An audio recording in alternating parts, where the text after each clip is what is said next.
How far are you willing to go to improve your life? Well, welcome to episode 58. Welcome to the show.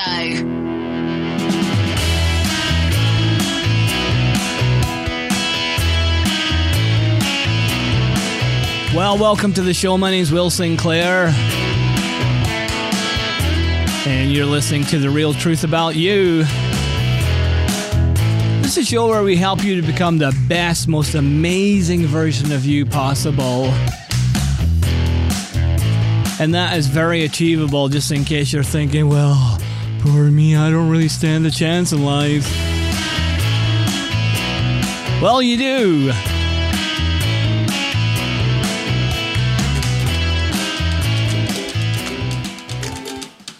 Okay, well, first of all, podcast, the website. The website is currently at therealtruthaboutyou.com, but I'm having some issues with my hosting provider, and I'm switching over.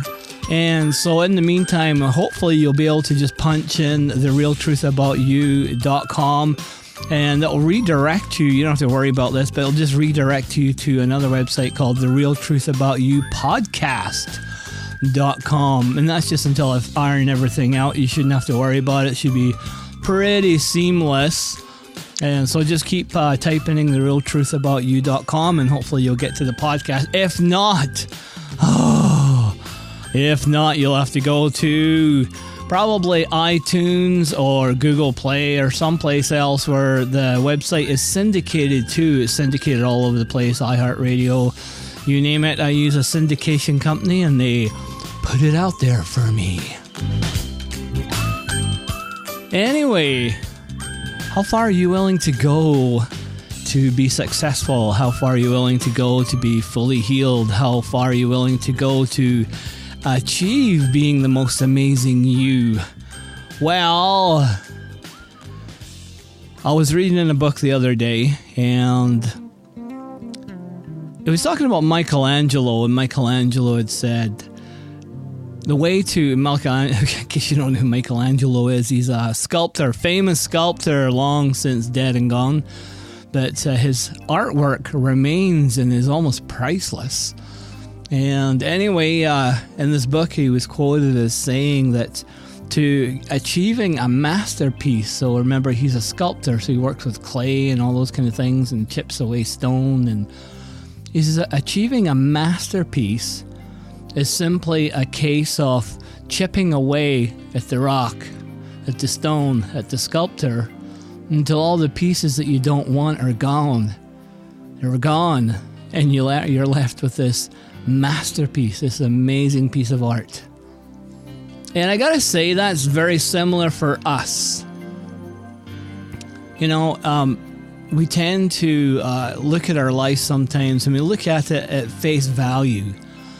We just look at our lives like we're looking in a mirror. And sometimes we don't like what we see. Sometimes we think, wow, I don't like it, or I'm in a wheelchair, or I'm ugly, or oh my God, I'm always failing. Or maybe you look at yourself and you say, wow, what an amazing person. I can't wait to wake up in front of this person and see myself in the mirror. And maybe that's you, but maybe it's not. And if you are that way, well, that's great. You also have to assess you that way because your ego is telling you that, and I'm not saying that in a bad way, don't get me wrong, but sometimes that's just another coping method. It's not really real. And if it is real for you and it's true and it's coming from the inside, it's not you trying to convince yourself, and it's coming from the inside, then that is awesome. That is amazing. That is amazing. But for most of us, what we're like is we wake up in the morning and we're like, oh God, it's morning. Instead of saying, good morning, God, we say, good God, it's morning.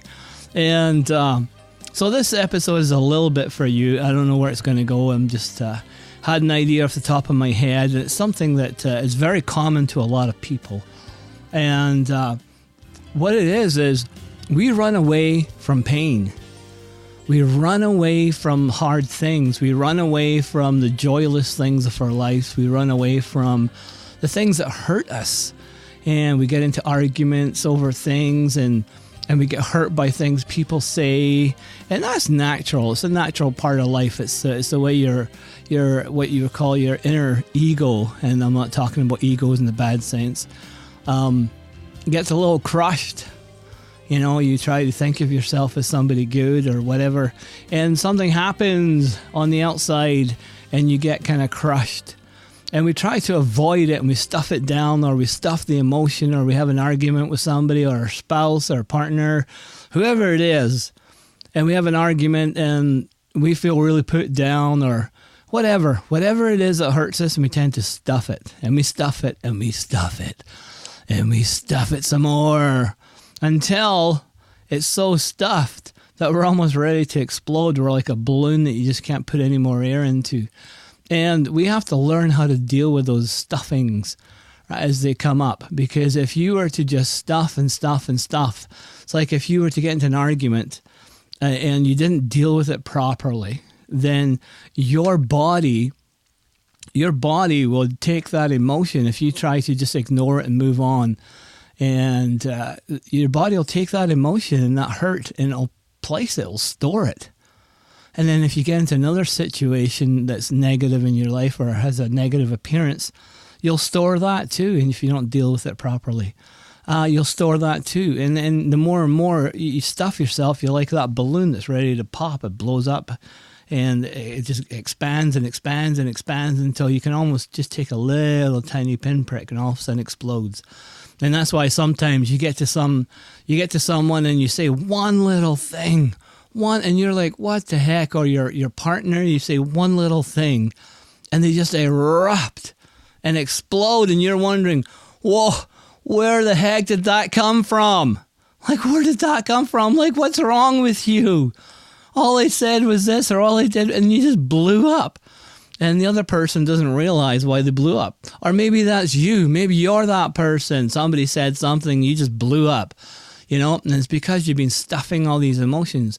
And one of the things we have this tendency to do is to run away from emotions. And run away from the hardships. Try to avoid. And rather than go through something, we tend to try and go around it. And a lot of some motivational speakers and people like that, they'll tell you, you know, if you hit an obstacle, go around it, go above it, go under it, do whatever you do, but bypass it, right? But they never tell you to go through it. And when you talk to any counselor, any psychologist, or any spiritual mentor, somebody who would guide you spiritually, they would tell you, you have to go through it. You know, you have to go through it. Now, maybe you're in a wheelchair and you can't handle it. You're really stuck. You don't know. And don't get me wrong, I am not saying that, whoa, that is a hardship. I am not saying that. I'm not saying anything like that. But what I'm saying is everything is for a reason. We all have our crutches. We all have our wheelchairs, so to speak. Some of them are psychological. Some of them are physical. But the thing is, how do you feel and how do you deal with that? How do you feel and how do you deal with that?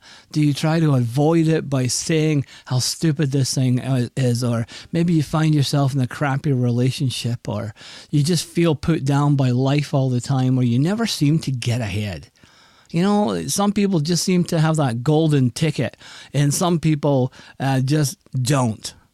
You know, we seem to have to work so hard for everything. And we wonder, oh, that is just so my life. We tell ourselves that story. You know, and when we tell ourselves that story, we're programming our mind. We are programming our mind so that happens again. And we will keep seeking that out as we program our mind. And what we need to do is we need to stop. And we need to allow that emotion or that feeling to be there. We need to say, okay, I see I'm stuck. I see I'm stuck in this chair, or I see I'm stuck in this bed, or I see that I'm stuck in this job, or I'm always seems to be angry, or whatever it is, right? If you're able to take a step back, and it's a step back almost as though you're stepping out of your body. You're not quite, But it's almost like you're stepping back out of your life and you're starting to witness your life. You're starting to witness your life. And can you do that? Can you try that? Like if you get into an argument and then you get into a point where you all of a sudden realize that you're arguing. And arguing is really hard because it's a hot emotion, right? It's a really hot emotion. And so is things like loneliness, but or fear or whatever it is, or worry. Whatever it is you're feeling, whatever it is you're going through, can you try this? Try and take a step back. Take a step back. Like, not go backwards, but take a step out of your life and see it in your mind. Just see yourself. See yourself saying that, what you just said, or doing what you just did, or feeling what you just felt. That emotion. What is it that you felt? What is it you saw in yourself? And I'm not talking about the judging you self. I'm not the, oh, I saw this stupid idiot, which is me, acting up again. Or a dummy, I kept doing this. Or like, oh, I just can never get it right. I'm not talking about that. I'm not talking about name blaming yourself, name calling and blaming yourself. Right? Name blaming. I'm not talking about that. I'm talking about the raw emotion you felt, the anger. Wow, I just saw myself getting angry. Or wow, I just saw myself being lonely. Or wow, I just saw myself feeling stuck. Or wow, I just told myself that I'm no good. Or wow, I just had the thought that it always ends up this way. So why try? I'm just sucking at that. All those things that we have that's in our mind and it's in our thoughts, and all those things that we do that have a negative impact on our life. Because I think it was in one of the last episodes, I think it was 55 or something like that, I talked about the environment that you place yourself in is what you become essentially. So if you place yourself in a negative environment where everything around you is negative, the TV shows you watch are negative, the newscasts you watch are negative, the newspapers you read are negative, the people you're with tend to talk negatively about things in life, then you're programming that mind of yours to be negative. You'll not be able to help but be negative, because to fit in, you have to become like that chameleon that changes to be in its surroundings, that adjusts to its surroundings. And what you do is you program your mind so much that you take your mind everywhere you go. Everywhere you go, you take your mind. And so it's like your environment follows you wherever you go. So even if you took yourself out of that negative situation and place yourself in a positive situation, you'll find for quite a while anyway, you're still thinking negatively. You're still thinking, oh, I don't fit in with these people. They're way too happy. Or whatever it is. Because your mind has become your environment. And it's kind of like a river that flows. I read this in a book the other day. I read a lot of books. I don't read a lot of books, but I call it reference read books. So I read pieces until I get something out of it, then I put the book down.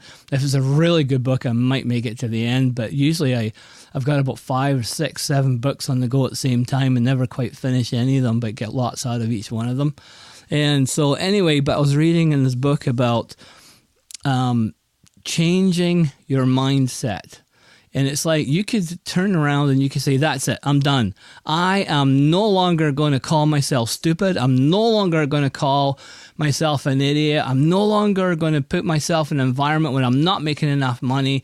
I'm going to change everything. I'm not going to look at myself as being a cripple or whatever. I'm going to change that mindset. And so you say, that's it, I'm doing it. And that's great. That's great, but this book was saying what it's like is like you have a river that's flowing and the river is your mind and your thoughts and everything. And what happens is this river creates a valley, and that's what rivers do. That's what water does. It erodes rock, it erodes land, right? And it flows. If you ever been at the beach, If you've ever been to the beach and you start pour water onto the sand, you'll notice that as it trickles down the sand, it makes a little valley, a little path. And that's what this river has been doing. It's making this valley in your mind. And it's stuck in this rut. This river is flowing and it's stuck in this one pattern of thought, of negativity, of something that's not good for you. And you decide you're going to change it, but that river is still flowing down that path. The river is still flowing down that valley that you have created. Nobody else created it for you. Even if you were abused or whatever you did, you created that valley, right? And I'm not saying that in a way that blames you. What I'm saying is that's how you coped, right? If you were abused and you told yourself you're no good and you have no self-confidence, that's the valley, right? If you said everybody tells me I'm stupid, that's the valley. Right? And so we say we're going to change, but we still have this same valley that river flows through. So what do we have to do? We have to dam that river up so it no longer flows down that valley. Right? So that's the first thing you have to do. I'm not going to think like that. I'm not going to. That's a decision, right? So now you have to dam that valley. Create a dam so the water backs up and stores up in this dam and it's just waiting to flow somewhere. Has to flow somewhere because there's more coming, baby. There's more water coming. There's more thoughts. There's more greatness. There's more everything coming. You just have to create a new valley. And how do you create that new valley? By creating a new mindset. And it's not always easy to create a new mindset, right? Sometimes it's as easy as, okay, reprogramming your mind. I'm a great person. I attract abundance. I am worth everything. All those kind of things. Anything that's positive that reinforces and builds you up. Right? I am created from abundance. I am created from beauty. So I am beauty. Right? And you are. And don't think you are not, because you are. I'm telling you right now that you are. You are created from beauty, and so you are beauty. You are created from love, so you are love. You are created from abundance in this universe, so you are abundance. And don't you ever think that you are not, because you are. But now you have to tell yourself that. Now you have to change that valley that river is flowing down. So let's change that valley. How do you do it?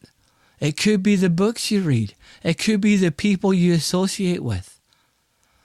A big thing that changed my life, that changed my valley, was meditation. It was going on an inner journey, so that you learn to live from the inside out, not the outside in. It's not your externals that are trying to please you. Finding someone to love you. Finding someone to tell you how good you are. Finding someone else to build you up. I mean, those are all great things, don't get me wrong, and they're good in their own right. But you don't need that. You don't need other people to tell you. At the beginning, yeah, you do. At the beginning, yes, you do. Right? Let's be honest, right? I needed that. I needed people to build me up. But along the journey, I realized that every time I run away from something that's not good in my life, I'm avoiding a healing. Every time, just because I wanted people to love me, or I wanted people to edify me, to affirm me, to tell me I'm a great person, because all that was eroded from me. Every time I sought for that, I ignored the things that told me I wasn't good, or I ignored the life situations that meant I had to face something ugly. You know? And what we have to do is we have to learn how to go through those things, right? We need to change our mindset, change that valley. And part of that process is facing our dragons, facing those things that hurt us. And I'm not talking about if you're beat up by your partner, go face your partner. No, you need to get to a place of safety. Like, let's not be stupid about life, right? Let's realize that life is a marathon and we're trying to grow. And that going into harm's way purposely, when we're physically harmed, that's not helping us any. Not at all. You're not growing because your partner's beating you. That's not how it works. What we're talking about here is mindset, right? You might need to seek professional help. But what we're talking about here is mindset. Changing how you see yourself.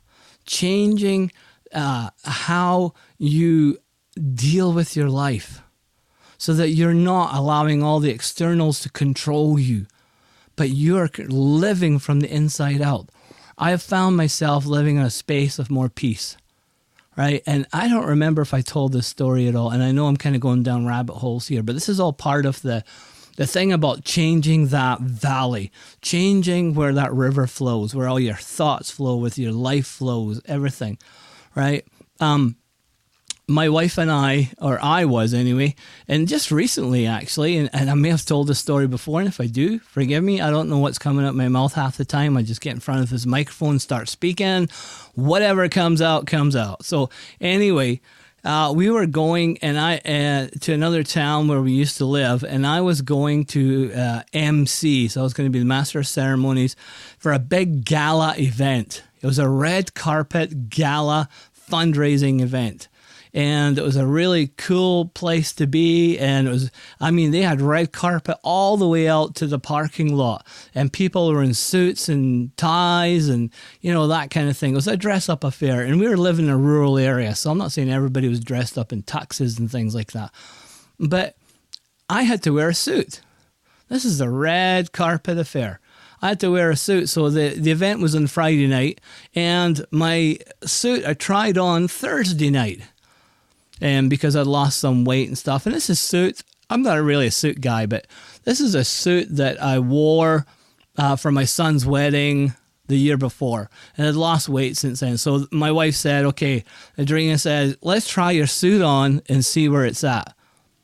So I tried my suit on. Everything was fine, right? My wife puts it away. So the next day, the Friday, I grabbed the suit from the closet, put a bag, it was actually a plastic bag over the top. I don't have a suit bag, but I put a plastic bag over the top to protect it because it looked like it was going to rain a little bit. I went in to pick up my wife from work, and then we boogied off an hour and a half to this other town, and it was actually Estevan, and we went to go to this gala event. Anyway, so we had 15 minutes before I was meant to be there. We pulled in at my daughter's house in Estevan, and she was gone at the time, and so we got in the house and I pulled my suit out. All right, great. Start to get ready to put my suit on, and look in the hanger, and there's no pants. There's like no pants, and I'm looking at this suit, and I'm like, where are the pants? I just tried them on last night. All I was wearing here was a pair of jeans, right?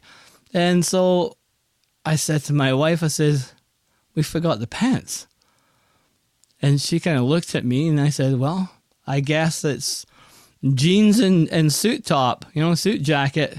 Yeah, I did have a white shirt, and it was kind of like a really nice purple tie. But anyway, so I wore this jeans with a suit top, suit jacket, and shirt and tie. And my wife said, well, that's different.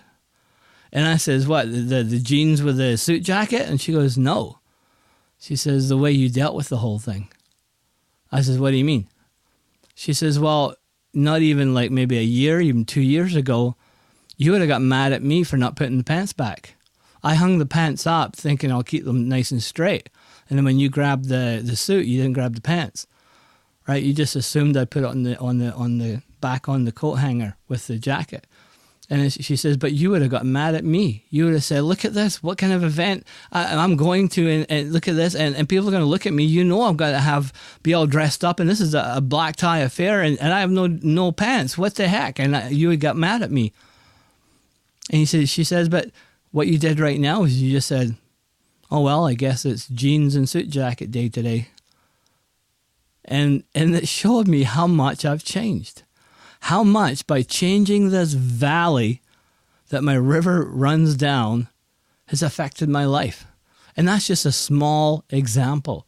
Even the way I deal with arguments now, I might still get angry, and I might still, lose my top a little bit. And, but the thing is the way I deal with it quickly and after, right? And realize when I talk to you about taking a step back, can you take a step back and become the witness of your life? That's an Eckhart Tolle thing. And it's like to observe your emotions, to observe your mind, to observe your life, right? And not judge it. Don't judge it, right? So when you notice yourself getting angry, notice it. Stop. Just notice it. Don't blame yourself. Don't say, oh, stupid me, because what you're doing is you're putting the same valley back in place and digging it deeper. Right? You don't say stupid me. You don't say, oh, failed again. Oh, I got to do better. No, I can do better. That's all the old valley. That is all the old valley. You're still digging it deeper. Right? So don't even go there. Right? Just observe it and just say, okay, I got angry. Don't judge it. Don't penalize yourself. If you have to make up to your partner and say sorry because you may have hurt them, right? Or yourself, right? I'm sorry, I may have hurt you by what I did or what I said or that kind of stuff, right? But you don't have to blame yourself or analyze. Don't even analyze, right? And I'll tell you this. There's a Buddhist saying that Dr. Wayne Dyer has quoted as saying, it says, when the student is ready, the teacher will appear. When the student is ready, the teacher will appear. And when you get on this journey of meditation and the inner journey and observing your thoughts and everything, right, and just acknowledging it, because as you acknowledge your thoughts, as you acknowledge it, little healings happen, right? And that emotion no longer empowers you in that moment. Right? Later it might grab you again and try and shake you up, right? And bring you back in the house, right? And you're like, no, I can see you. And as soon as you see it, pew, you like that effect? Pew. Yeah, once you see it, it starts to dissipate. It begins to dissipate, right? And because it no longer empowers you, you're not living inside of that emotion. You're not just going, oh my God, if she just loved me more, if he just loved me more, or he treated me better, or more, if they didn't cut me off in traffic, I'd have a better day. Oh, if my boss was better to me, or if my employees were better, I'd be, blah, blah, blah, blah, blah. That's all the old valley. We're building a new valley. And you know what? You don't even need a shovel for this valley. All you have to do is begin your journey, because when the student is ready, the teachers will appear, and it could be books, it could be graffiti on a wall, it could be somebody coming to visit you, it could be an actual teacher, a guru, a priest, a pastor, anybody, right? Anybody, when you're ready, right? All that will come into place. And when you're ready to hear why you get angry like that, then your body will tell you, your God will tell you, and not before. So anyway, this episode has been about creating a new valley, damming up the river from the old valley, the old self-denial, all the kind of crap and stuff that we go through, and starting to build a new mindset, a new you. And it's not even a new you, right? It just feels like a new you, but a rediscovered you, because you, like I said, came from abundance, so you are abundance. You came from love, and so you are love, right? And because God is love. And I want to tell you what an awesome, awesome, awesome person that you are. And, you can do this journey. You can do this journey. And come on this journey with me, because I've been on it for a while now, and I know a lot of the ins and outs. So if you're ever stuck, or you feel like, hey, I need a little help here, like I don't quite understand what this is about, you know what? Go to the website, therealtruthaboutyou.com. And I think I have it. Yeah, I do. That's how much I post. I'm a really big social media guy. Yes, I am. No, I'm not. And you can even go to Facebook. I have a Facebook page there called The Real Truth About You. And post there, make a comment. Say I need some help, or, and I'll set up a private inbox with you, or whatever it is. Go to the website, therealtruthaboutyou.com, or wherever that sends you. Websites. I love it. Anyway, but get in touch with me somehow, right? Get in touch with me somehow. and let's journey this together. So anyway, it's been great having you on the show, The Real Truth About You. My name is Will Sinclair, and you know what? You are absolutely awesome. You are beautiful. You are love. You're abundance. You're everything that this universe could offer you and that your God can offer you. You are an amazing person, and never, ever doubt that. Never doubt that. Never, ever doubt that, right? Just keep going, and you know what? You absolutely rock. I love you. Thanks for tuning into the show, and we'll catch you on the next episode of The Real Truth About You.